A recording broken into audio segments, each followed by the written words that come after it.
Why would anyone forsake heart so that they can spend more time placing pigment on various substrates? I'm not sure, but those men and women are called artists, and they've been around for a long time. Beaten, impoverished, and starving, they beg in the streets or hide in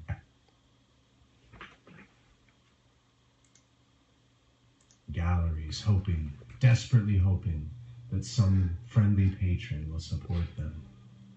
I have recently joined their ranks. This is my story. Hello? Whoa, is that a niece? Yeah, you don't think Hi, niece. That's my niece. Yeah, Madeline's eating her breakfast and we're making our Advent activity for today. So what are you up to today? Well, I'm gonna clean up the room and then head into the subways. The subways have been crazy lately. Yeah? Yeah, like, Thanks. do you want me to start with the least most amazing thing that happened to me, or just go straight to how YouTube wants to do a 45-minute documentary about me? As in YouTube.com, the company. What? Yeah. About me. Well, okay, so I listened to the podcast last night that you published. Was it better? I thought Was it better than the first I thought one? it was going to be like a lot shorter than, I don't know why, I thought like each segment was going to be like 16 minutes, but I must have just read it wrong. So I was like, oh, I could totally do that before I go to bed. And then I started listening, and it slowly dawned on me that it was not going to be a half-hour podcast. But it, like, by the time you got to talking with Helen, it was like far too interesting to like stop listening to. Okay, good. But did that? I cut it way down from that other one. Like, that other one was 2 hours. That one was like an hour and 16. The other one's 2 hours, yeah. And that was like great. Me while too. I was sitting downstairs sewing, but it was just like so much. And Ganja only because like I weed. can't like imagine people having, but maybe people do, but like having 2 hours just to like listen to a podcast. Well, the guy I'm copying is Joe Rogan, and he does 3-hour segments. But the problem is just fitting that into my life, because I have to listen to those things at least 3 times to like get them right. So if I do if I do a 2-hour podcast, that's 6 hours. So like an hour is only 3 hours. So I'm trying to keep it in that range for now. Although someday I would like to do longer formats like Joe Rogan. Okay. Well, hey, there you go. I just thought it might be too long for your average listener but I don't know. Maybe I don't know how people interact with podcasts. Maybe they stop them and start them. I like to listen from start to finish. Well, with Joe Rogan, I stop him, I start him, I miss a few weeks, I bounce in, I bounce out.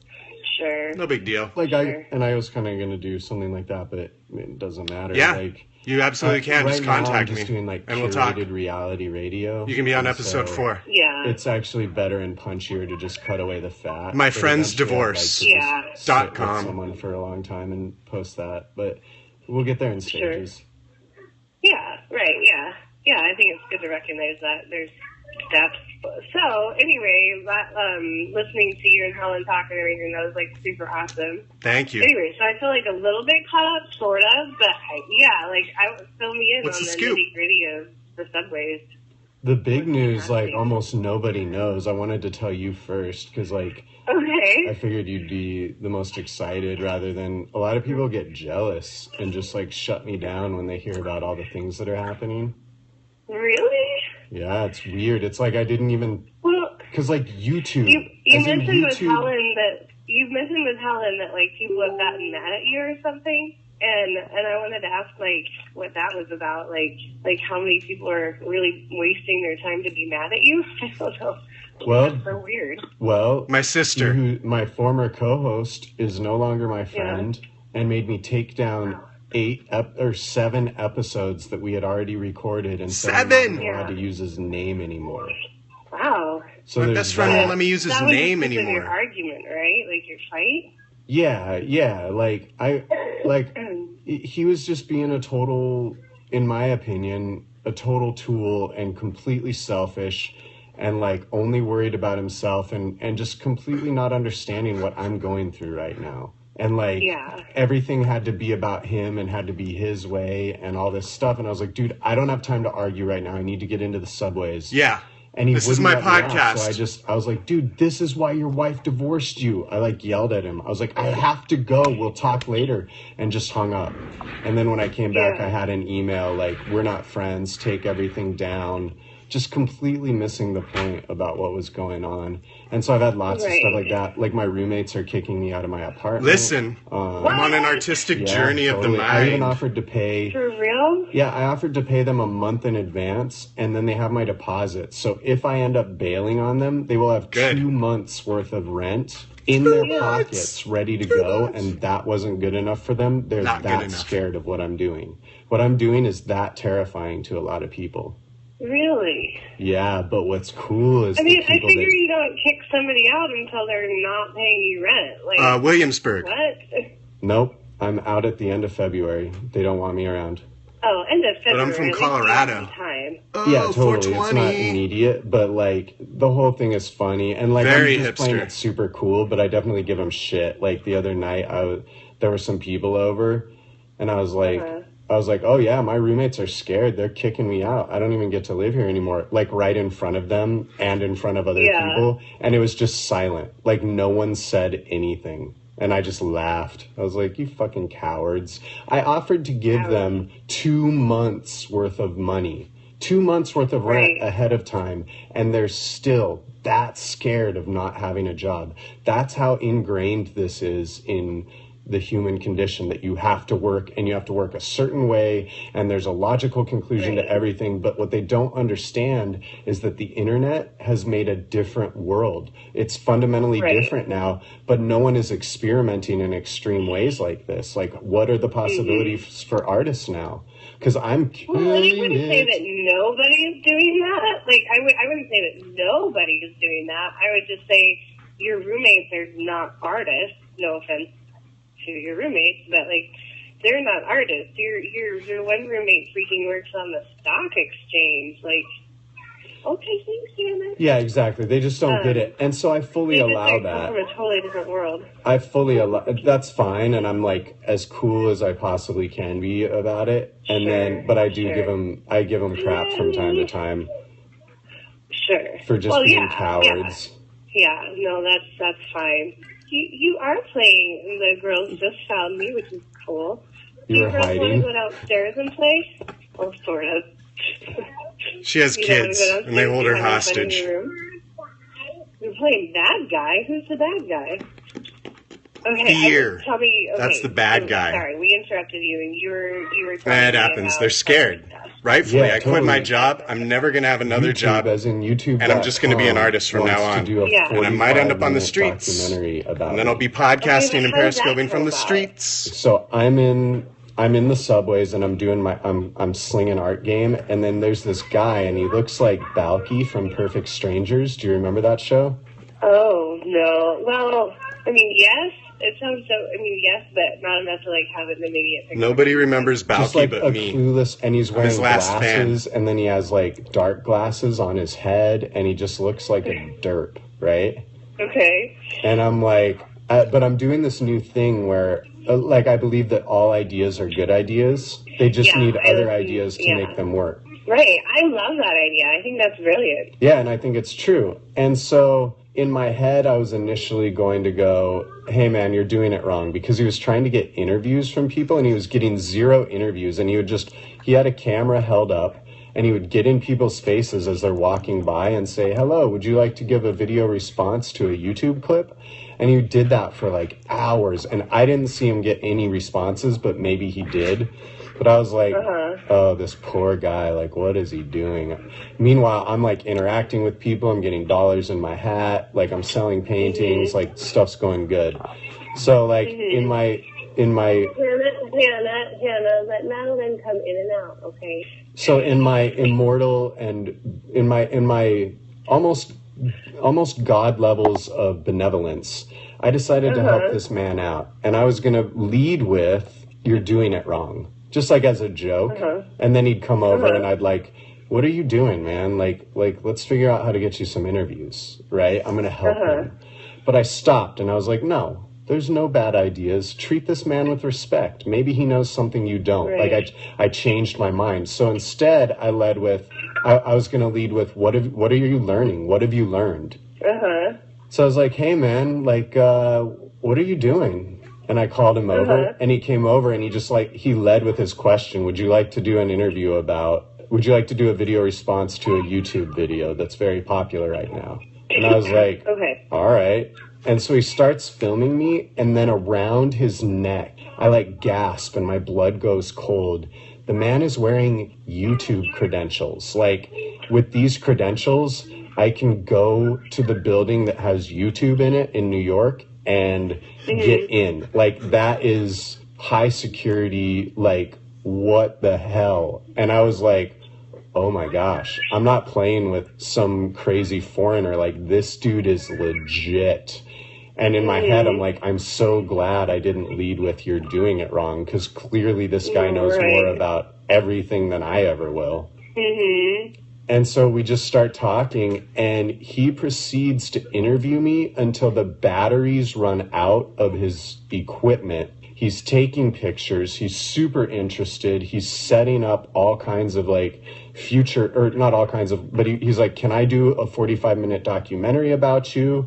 And he's asking me all kinds of questions that later I realized were big compliments. He's like, are you a computer programmer?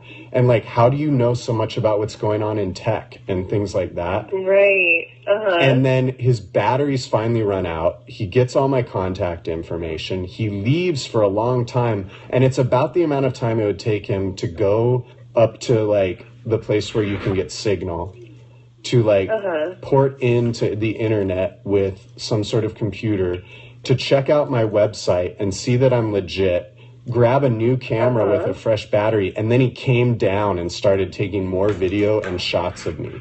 What? Yeah.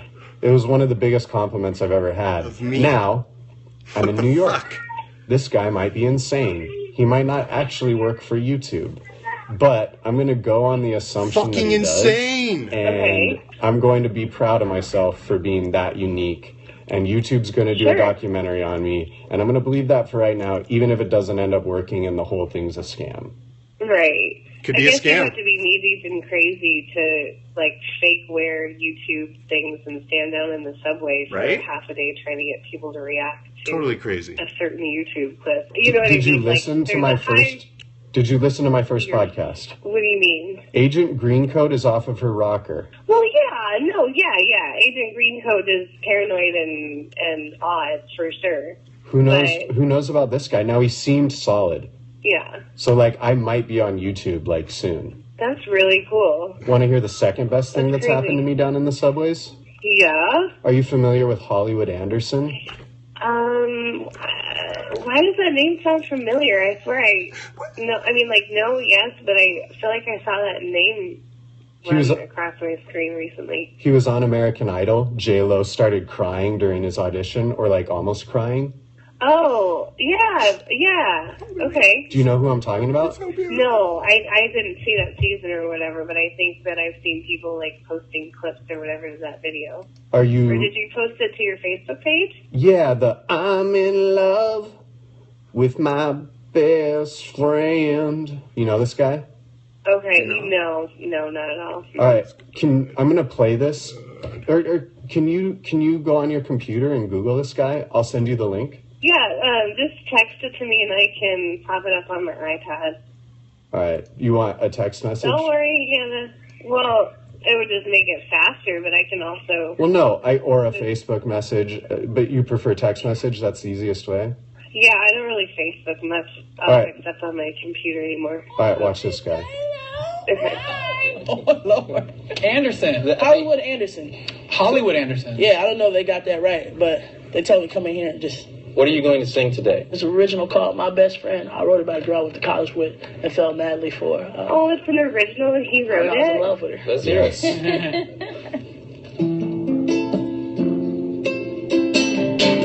I didn't even know that was allowed on American Idol. that probably goes to show that he's like super awesome. There she goes.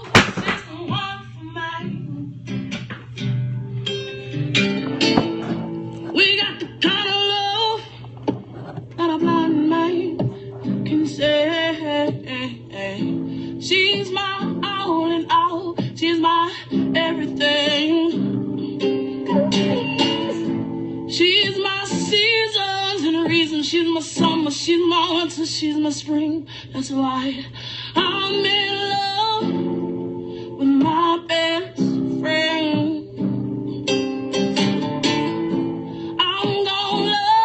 Record that until right now. Right now, it's not it. I'm in love, I'm in love, I'm in love, I'm in love, yeah.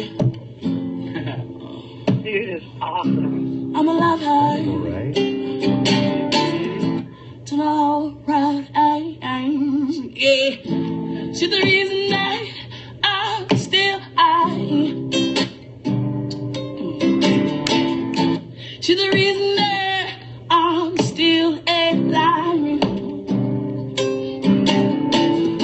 She took all the drugs, pain and bad stuff out of my life. And that's the reason why I can do with my hands clean, morally right. I'm in love. Thank you. Nice. Ooh, yes, baby. Say it. Do it. You felt it? I felt it. Okay, so you get it, right? From the first note. Yeah. Do you get it? He's amazing. He Give was me in the some hearts subway for the other Hollywood night and he wants Anderson. to work with me. What? Yeah. How? What do you mean? What? I mean, I'm sitting there, got a crowd of people around me, and there's this guy. That dude is standing there. I have no idea who he is. And he's like, hey, man, I want to work with you. And I was like, oh, yeah, sure. Hold on, I'm talking to this guy, and I'll get to you. He's like, I got to go. I was like, do you want a business card? And I, like, make business cards, like, yeah. but they're, like, covered in, Out of like, the yellow paper, right? yeah, with, like, paint on them. And he's like, those look wet. Are they wet? And I was like, yeah. He's like, I don't want to get it on my clothes. He's like, look for me. I'm Hollywood Anderson. Look, he's like, find me on anything and hit me up. And then he just walked away. And so I wrote down the name. And then that night I like Googled it and I was like, oh my God, this guy wants to work with me. But he wasn't specific with how, right? No. And so anyway, so I'm through the roof, right? And so I messaged him yesterday. He didn't write me back. I messaged him 2 days ago. He didn't write me back. I messaged him yesterday. He hasn't written me back. So like, he called today though. So like, he called today. None of it'll work on the phone. Or maybe I won't ever end up working with him. But I'm telling you, every time I go into those subways, stuff like that happens to me. Either someone who claims to be working for YouTube claims to want to do a documentary with me, or someone who claims to be Hollywood Anderson, and it was that guy. I talked to that guy. Oh, yeah.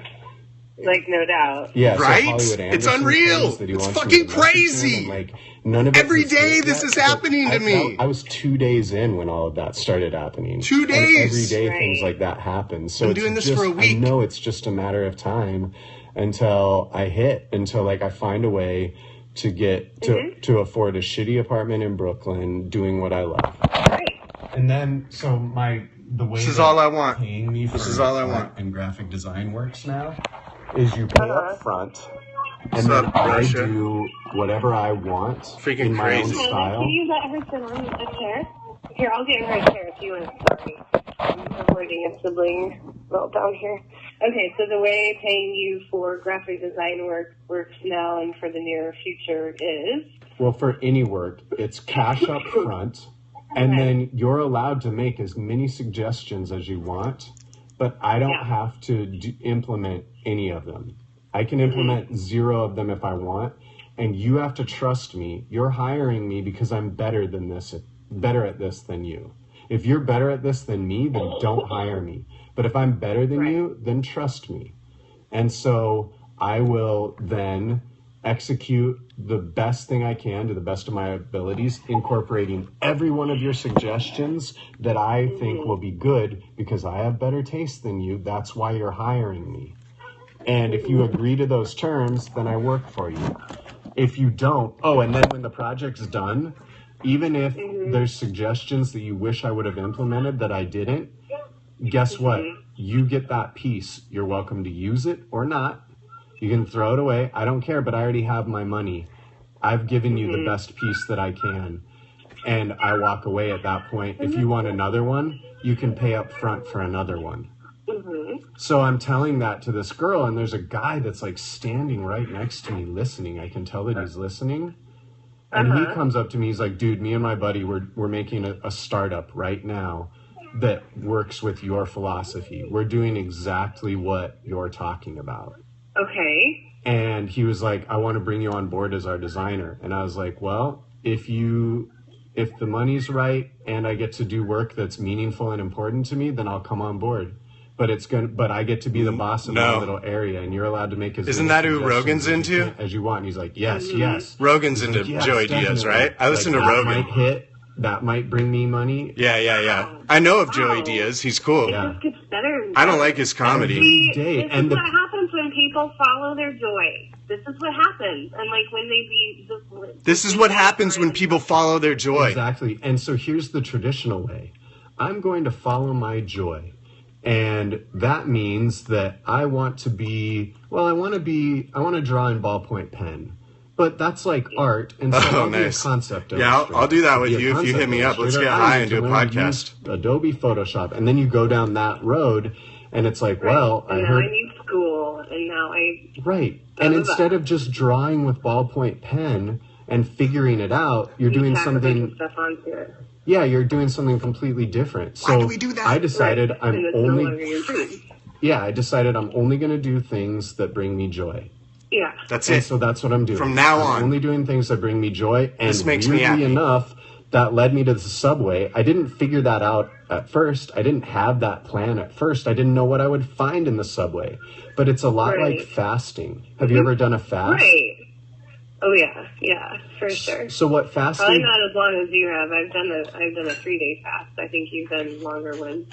Yeah, I think I set out once to do a 2-weeker, and I ended up doing 10 days or something like that. Yeah, it's brutal. It is brutal, but here's what I learned from fasting. The benefit of it is that it focuses your mind. So you're constantly hungry, which means that you're constantly thinking about the reason why you're hungry. And for me, back in the day, that was because I wanted to improve my relationship with Jesus. That's why I was doing it. I wanted to be more religious. Right. And so all day, every day, for 10 days, as hunger racked my stomach, all I was doing was thinking about Jesus, thinking about God. Right. And it was a constant meditation that came automatically. I didn't have to schedule time for it. As I was zoning the bread wall at King Super in the grocery store, I was thinking about Jesus because I was starving and I was touching warm, soft bread.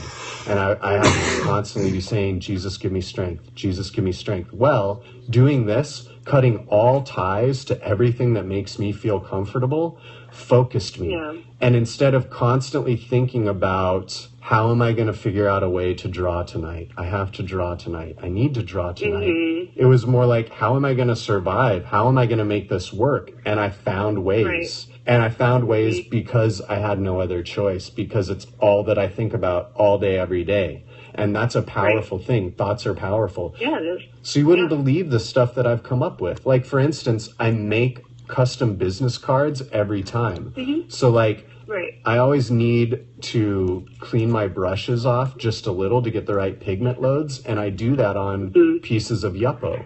Well, now I take those pieces of Yupo and I cut them up into business cards, but I don't do it ahead of time. And the reason I don't do it ahead of time is because I don't feel like spending the few hours that I'm not painting cutting up and making business cards. So that forced me, because my experiment is I'm only going to do things that bring me joy. So it forced me to find a different way. And so now I make them in front of the people. I cut them into strips and then I paint on them. And then on the blank side, I'm like, hey, would you like me to make you a business card? And they're like, sure. And then I walk over to my business card making station and I cut off a business card and then I write the pertinent information on it. And they have a custom little piece of artwork that they're much less likely to throw away. But I never would have come up with that unless I did it. That's the thing that people don't understand. They think that you need to come up with that idea first, but that's not the case. What you need to do is like decide to be happy first, or set your goal first, and you figure out the rest as you go. Yeah, and nothing gets in the way of the goal. Exactly. No, I think you're in the flow right now, which is everything's doing that because you're so focused, I guess. Yeah, and anyone can do that, but you have to put yourself in a position like fasting where all you think about is the object of your desire. For me, in order to do that, it took quitting my job and deciding never to work again. That's what it took to focus me. Not everyone requires that much, but I sure did. Sure. Well, and it's throwing off 36 years of trying to go about what you want to do in a different way. Like, maybe it doesn't have to be so dramatic for other people because they haven't been so weiged down. Yeah, exactly. 36 years of fear and doubt had to be changed dramatically. Right. And there's how do you do that other than by like a huge wake-up call, basically? Yeah, and so I know some idiot artist is going to listen to this podcast, and I say idiot lovingly because I used to be that idiot artist, but some artist is going to listen to this and think, I need to move to New York, even though I don't want to. And I need to go into the subways, even though that sounds horrible. And I need to learn to paint with alcohol ink, just like Nathan, because it's gritty and real, and that appeals to people that are in subways. It's like, no! Where do you live? You live in Wichita, Kansas? You can be an artist in Wichita, Kansas. I don't know how. Sure. I don't know how that works. But it's just like, who is that guy that you were so in? Peter Jackson, that was all about like how to tell bands how to make the best presentation on stage. No, I hate Peter Jackson. Well, but like Peter Jackson is Lord of the Rings. Peter Jackson is Lord of the Rings. Well, who is the guy that like gave out all this advice about staging performances? Now you're talking about remember who I'm talking about? Yeah, the guy that like taught you the anatomy of a concert and like when to say hi and when to like what kind of microphones to use. That guy? Yeah, that guy. And it's like that's born out of his years of experience and coaching other people and stuff. And so you could stick to the books and do exactly what he said.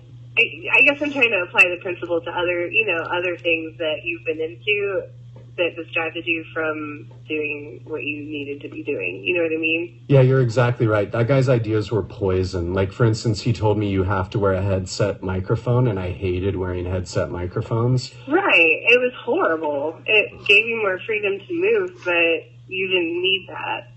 Yeah, and I just looked and stupid. that's music, and music is a whole other phase of your life, so it's not like art now, but it's kind of a similar thing. Yeah, I should have never listened to him, but he's one of the main people that I think about when I think about this. Like, people are going to think it's a formula, but I'm not selling a formula, I'm selling an idea, and you have to come up with your own formula. Well, you're not even selling an idea, you are being you, and nobody else can do that but you. Now, if somebody wants to pay you the compliment of saying, wow, this guy really inspires me, I'm going to try to be him for a couple of days. Maybe that'll lead them further down their path of being who they need to be. But, Yeah, the point is to follow your heart, no matter how stupid your dreams seem. So maybe you love watching television with one hand down your pants. I say, do that to the best of your ability, and it will lead somewhere good. That's my premise. Okay. That's a horrible example, but okay. No, it's the perfect example, because do you know how all of this started for me? I feel like I was there, but enlighten me. Painting Warhammer figurines. Yeah, for sure. My dream was to finally make enough money doing something that I found meaningful so that on the weekends I could have enough time to paint Warhammer figurines. And I've been trying to accomplish that for a decade and failing. And I finally gave up and decided I am just going to paint Warhammer figurines on the weekend, even though I should be writing the next great American memoir. And so I quit doing all the stuff that I normally do to practice to get good enough so that I can be this artist thing in my mind. And I started painting Warhammer figurines, and it was delightful. Then I was like, well, I don't feel like painting them anymore. And I was like, but then you'll never get your Tau army done. You have to like be focused or you'll never get your Tau army done. And I was like, no. And you're like, so what? Yeah, the point is to enjoy your weekend, not to set a goal and achieve it. Right? We're so goal oriented, but that's the wrong way. So in the silence of the weekend, when I didn't feel like painting Warhammer figurines anymore, I was like, what do I feel like doing? And I was like, I feel like painting in one of my doodles, and it'll probably be stupid. And I should probably redraw it on something other than paper because the paper won't be able to handle the pigment load and it'll start to buckle. But I like drawing on paper. And I had the drawing done. And so I took my best painting. I didn't sit around working up to it with like worse drawings. I took my best drawing knowing that I would probably ruin it because that's what I wanted to do. And I spent about 3 weeks just painting that. And I learned so much. And then I was like, well, now I want to do something else. And I just allowed myself to move around without any goals. And and then in the middle of everything, I got fired. Right. And I was already working on my friend's divorce podcast because I was like, I really like talking to David on the phone. Sorry, I'm not supposed to say his name. I really like talking to him on the phone. I wonder if I could turn that into a podcast just because I felt like it. And in the middle of it, I got fired from Wyden Kennedy, and that podcast turned into this social experiment completely by accident. The one that you're a part unplanned, of. And you're a part of my social experiment. YouTube wants to do a 45-minute documentary. That is the power of following your heart. That happened in less than a week. Right. And it won't be the same story for everyone. And the results will be either more dramatic or less dramatic, but they won't be exactly as dramatic. They'll be your own path. And everyone can do that. And the power of it extends to things greater than like achieving 45-minute documentaries on YouTube. I can eat right easily for the first time in my life. And the reason for that is because I need to go into the subways every day and I can't be going number 2. You need to stay healthy, and you're your only way to make a living right now. Yeah. And so I have to eat apples, oatmeal, and my super bland diet, but it's really easy because I know that later that day, I get to go into the subways. I enjoy it to the point where I'll have a really rough day and it'll be 10 o'clock at night and I'll grab my stuff and head down into the subways and just paint until 2 in the morning and I'll make money. Wow. Yeah, that's the power of doing what you want. I used to read articles about these guys, like one of them was an editor for Wired magazine. And they were like, how do you do it? How do you work 18 hours a day? How do you get all this done? And he was like, well, I don't watch TV. And I was like, man, I love watching TV. I'll never be able to give it up. And I don't watch TV, but I watch, people play Magic, The Gathering all day. And I was like, I'll never be able to give up watching those videos.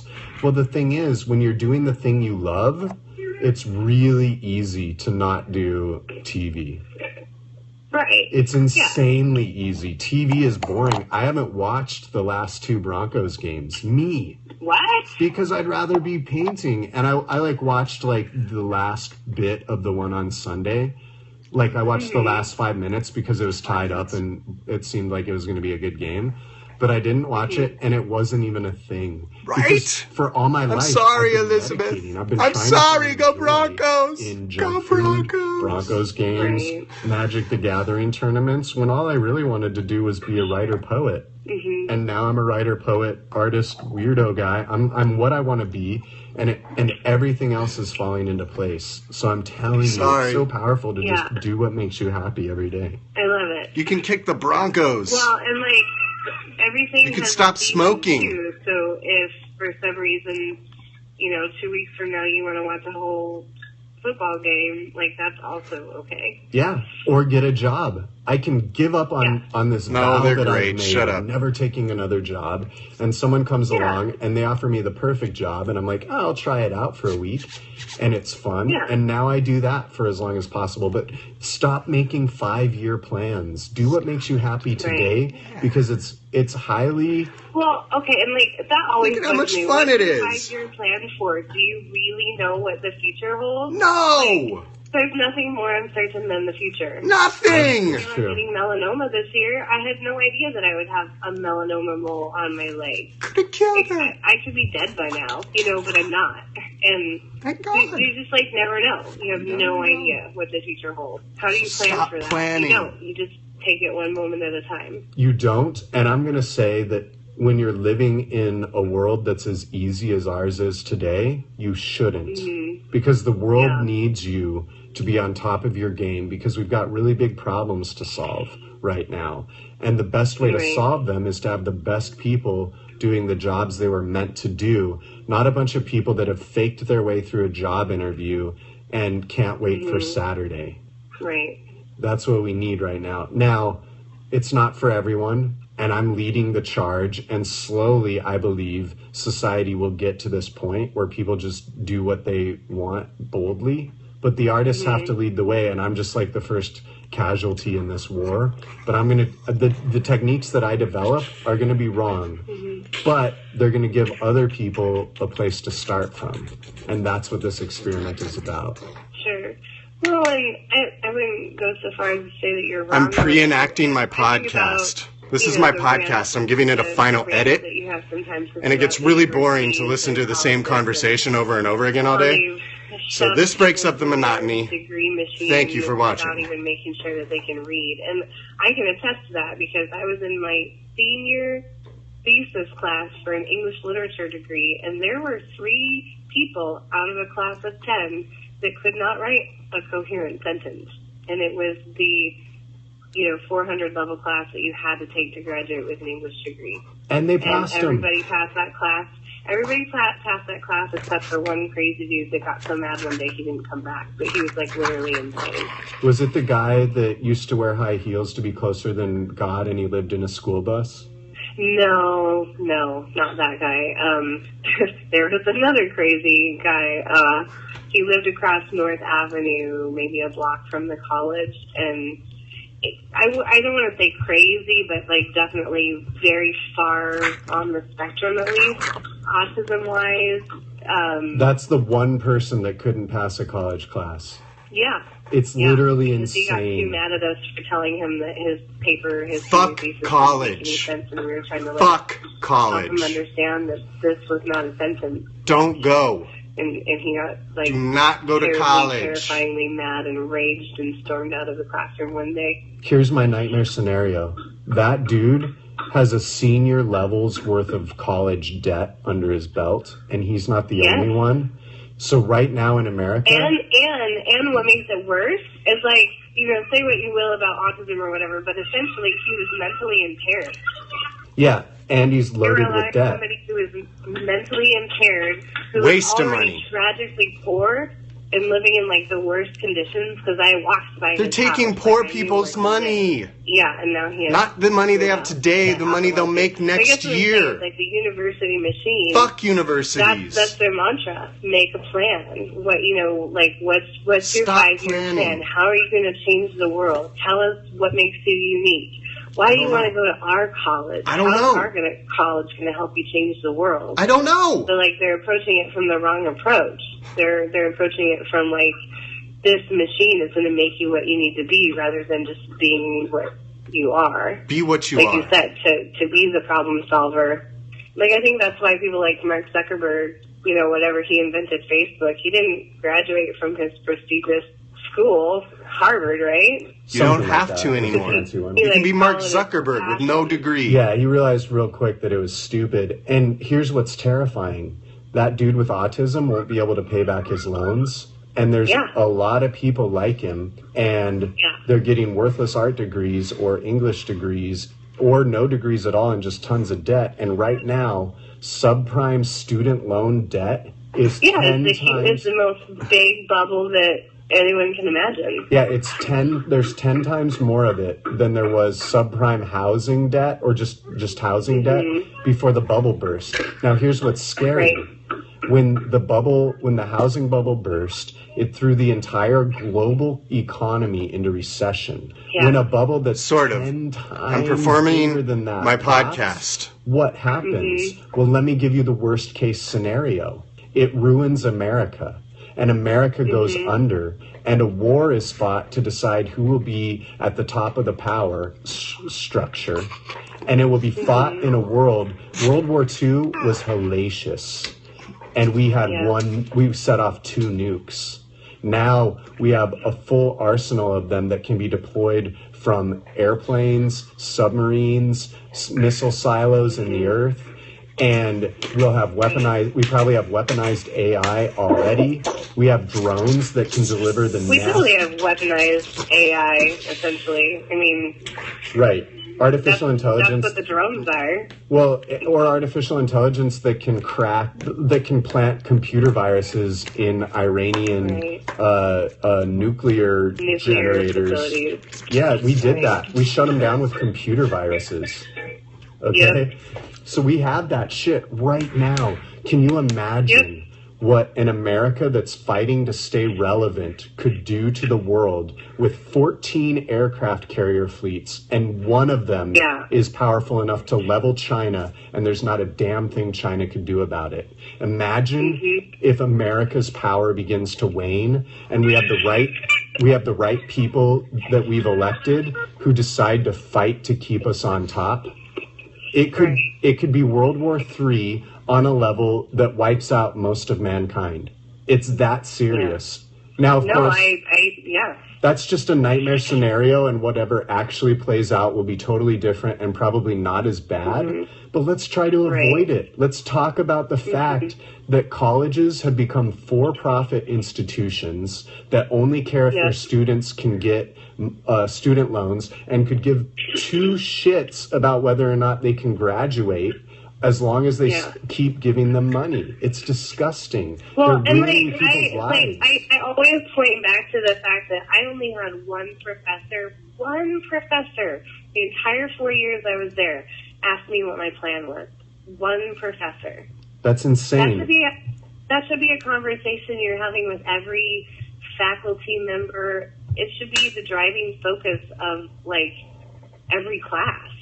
But they don't know shit. They just take your money and they don't know shit. One professor, and I gave him, like, the quick shot. It's going to fuck everything up. I was still trying to decide if I wanted to go into academia or if I just wanted to run away and be a missionary somewhere. And, it's my sister. That particular teacher was Latter-day Saint. And so, like, I don't know if I'm assuming he had done his own mission at some point. He was like, well, so you're deciding whether you want to be at the top of the ladder, changing the way people think, or down in the trenches with the people. Like, and so it was like a great talk, but that was one talk out of 4 years. How many opportunities? One talk. That's not even their job. And that's besides the point. It just goes to show what a terrible quote unquote system it is. Their job it doesn't work, whatever their goal is. It works if they don't let kids in that can't read, and if someone slips past, if they fail them out immediately, then the system works. Yeah. If college is an elite institution of learning, but if it's not, if it's just 13th grade and everybody has a right to go and we should pay for it, then it's literally as meaningful and relevant as a college education, and jobs have to then... You have to get the college education, and then I got a little mixed up there. Sorry. What you learned, like if you want to be a computer programmer, once you're done, you have to get certified, and you don't even need the degree. All you need is the certification, because that's more valuable than a 4-year degree. Right. Don't go to college. Drop out now. Fuck getting them. A bachelor's is worthless, so everybody's now pushing to get masters. And now, like, the master's is the new bachelor's, and you need to have your doctorate. Like, it's insane. Yeah, and guess what? All of that causes more debt. More debt. Yeah, and all of that is massive amounts of debt. I have a really good friend that went to master's school and got her degree. Yes, and, like, what she's but it wasn't great 10 years ago. That's what it takes to be part of the world she wanted to be but part of. But it's way worse now. I was a college professor. I had 2 kids in my junior year class who could not read and write, and I was told to pass them. She has yet to find Fuck college. a job in the field that she has so much debt. What's the field? To try to be part of. Museums, basically being a museum curator. Don't get a degree in that. Is this eBay? Yeah. Okay. And they live in a really large totally metropolitan insane area that has lots of museums.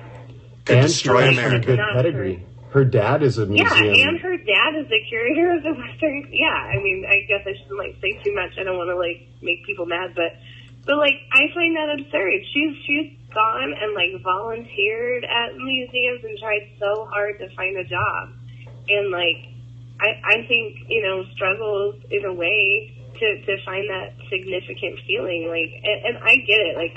I'm in the trenches of being a mom, and it's tough when you aren't doing what you feel like you're made to do to not be depressed about life. Oh, don't I know it? Yeah, exactly. That's exactly what you're. Do you know it? And so but she has that and massive amounts of debt that she probably feels like she needs to pay off before she can head her life in a different direction. And so still needing that gratification of doing that thing that she worked so hard for, and it just flat out sucks. When do you give up on that? When do you give up? When is it okay to give up? I don't know either, but yeah. I mean, I never gave up on it, and I finally just went out and started doing the thing that I enjoy, and it's completely changed my life. I'm happier than I've ever been, and that I know that will extend to even if I end up on the streets. Honestly, it would make me happy if I wind up ending up on the streets, because I get to be like Bukowski, and there's others like me down in the subways. And when they see me and they realize what I am, they freak out and they want to help me and they want to share with me. The stuff that I'm learning in those subways is the stuff that Wyden Kennedy wishes that they knew. I know stuff about manipulating social media and building communities that they couldn't even comprehend at Wyden Kennedy. They'd be too scared to try it, but it's working. It's working for me. I'm spreading and I'm growing, and it's happening fast. And I could apply everything that I'm learning at Wyden Kennedy to make Delta's social media presence much better, but they'd never listen to me because they're too scared. It all comes down to fear. It's just like Star Wars says, man. Fear. It's just like Jesus said. Jesus's main message over and over again was fear not. Don't be afraid. I am with you. It's going to be okay. Fear gets in the way of everything. I won't be able to feed my babies. I won't be warm. I won't be safe. Guess what? You're going to die someday anyways. Don't be afraid. So live. Be happy, because this life is so short. Right. So you, sister, you want to be a missionary in China? Make it happen. I know. Or be a missionary today in your city. You've already got one person that you're helping. Go find more. Well, that's about all I can handle right now. Well, I hear you though. I don't really want to be in China anymore. More people. And that's me being legit honest. But yeah, no, I'm figuring it out. We'll put it that way. Yeah, and I don't know how all of this applies when you have a family and you have other people that have hopes and dreams as well. I can only say that if you're a single person, this works, or it is for me, and I hope that someone else tries it and that they let me document their experience. They can come on the podcast. So if you're listening and you want to try this, try it. And then contact me and come on the interview and let's talk about your experience and let's share the things that we've learned, and then that'll help other people. That'll give them courage, because humans are very scared. And I've noticed... Oh, we're scared of everything. We're scared of our shadows. Yeah, and I've noticed that if I have people around my little area, it's more likely that more people will come over, and I think a big part of that is fear. And I also, listen to what I found out. If I wear a hoodie into the subway, and then I drape that hoodie over my head and pull it down like Emperor Palpatine so that you can't see my eyes, I get way more people coming up to look at my paintings, because they're all scared of eye contact. They don't want to offend me, and by looking in my eyes or whatever. But if my eyes are completely covered and there's no chance that I'll see their approach, then they're willing to come up. How's that for some primal craziness in the subways of New York? Wow. Yeah. That is crazy. And so I just keep it down, and I make sure that I can see any feet that pause by me. And once they come up, you can tell when they want to talk. Because people that don't want to talk, their feet will be turned away from you and they'll be taking small steps. And so I just don't talk to those people. But people that want to talk to you, their feet are facing you and they're planted. Yeah. And then I remove my hoodie and start talking. So that reminds me to ask you, because I've been curious, like, you've had people say they want to do commissions and stuff. Have you had anybody make good on that yet? I have had exactly $0 come in from people that I've met in the subway, but I have promises from 1,000 million people that they're going to give me money and I'll start these paintings. So we'll see. Right. But that's the big ones. I only need to land 1 or 2 good commissions a month, plus the 50, make a commission, the $30 to $50. Commission me, I'm good. I can art. I can have art. Money in my hat, and I'll be good. Mm-hmm. Just a little money in my hat. And this month's already taken care of, but it was friends on the internet that paid for paintings. And but this month is paid for. Like, I paid for this month. Yay, I did it. That's awesome. That's really cool. 1 month down. Yeah. All of them to go. You've been at this for how long? Okay, I'll mail it. I meant to mail it today after I'm done with this. So I'll mail it. Thank you, Elizabeth. It's totally Hi, Blue. Right? Smile. Smile. Smile. I think about trying it. I mean, what have you got to lose at this point? My health, apartment, my life, friendships, family. I have everything to lose. I don't have much family left, but what if I end up pissing you off? No.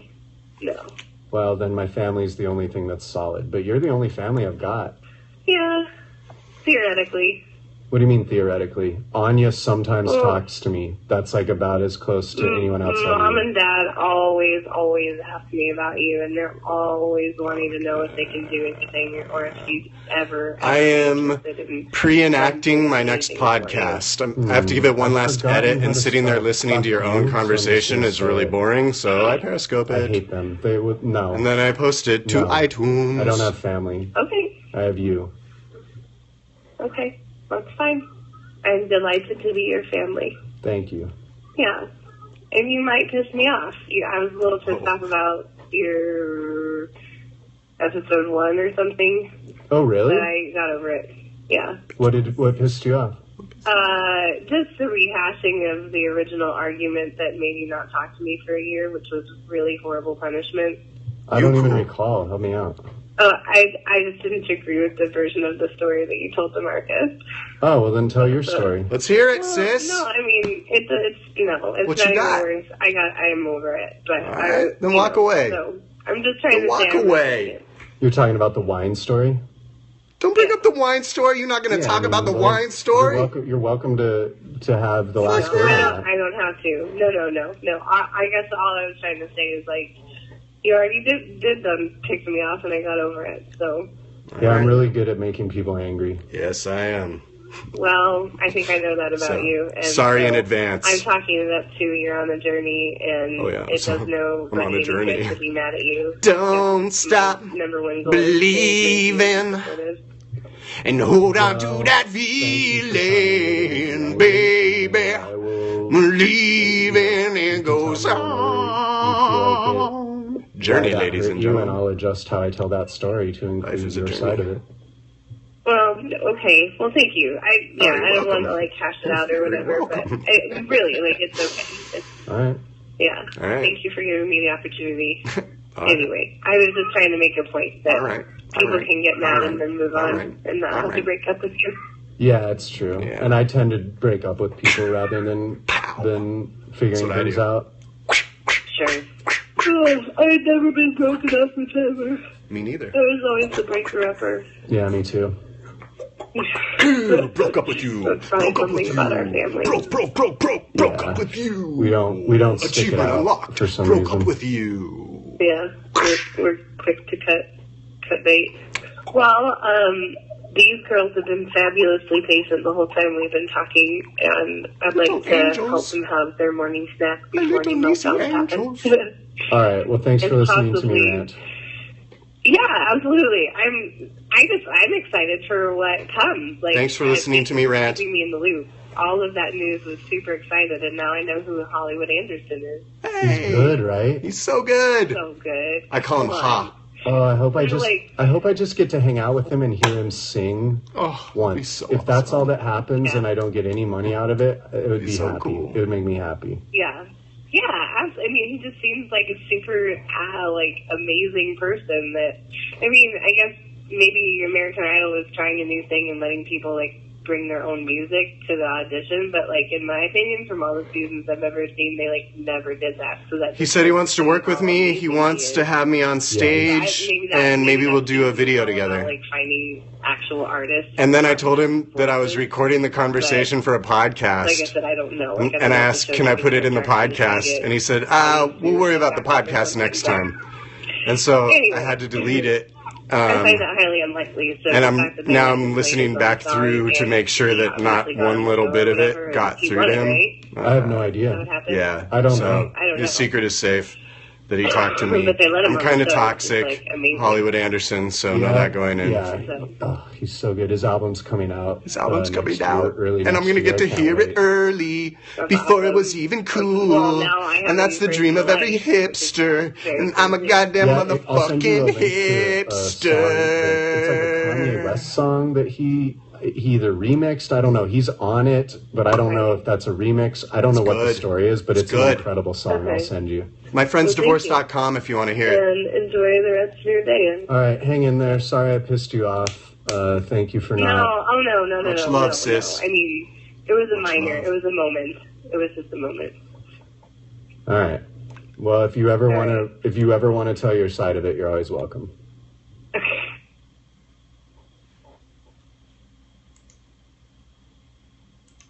I will. If that becomes a desire, sure thing. Theme music. All right. I know that I'm hard to argue with, so I can understand why you would want to. Hey, everybody. Thanks for tuning in once again. It means a lot that you came back for another podcast with My Friend's Divorce, which is to say me.